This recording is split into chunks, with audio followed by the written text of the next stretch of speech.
guys, may Shopee po ako. Sabi kasi po ng mama ko, kung gusto ko po ba ng fake nails. Kasi po, kapag umuwi po siya, bumibili po ako ng fake nails. Tapos dinidikitan ko po sa kuko ko. Kaya gusto ko kasi ng malaking kuko. Kaya napansin ni mama na gusto ko ng fake nails. Kaya in-orderan niya ako sa Shopee. Sorry po akong bukas na kasi binuksan ko po kaganina. Buksan ko na po. Ito po yung laman. Hello po guys, may fake nails po ako. Ito po yung pandikit. Dalawa po yung dumating.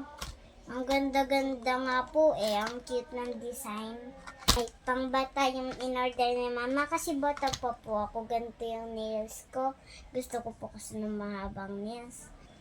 Ayaw po kasi mabuksan. Ay, ito pala. Mabuksan. Isa lang po muna yung gagamitin natin kasi isa lang po ito. 1, 2, 3, 4, 5, 6, 7, 8, 9, 10, 11, 12. 12 po lahat to. 12 yung kamay ko. 10 lang po yung kamay ko. Daliri ko.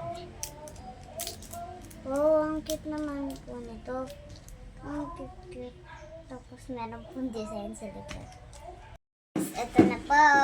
Ito po yung paghihirap ni mama ng para ng budikat. Kasi ang tagal po namin Tapos na-stop po. Kaya ito na po. Ito po yung daddy finger. Ito yung mommy finger.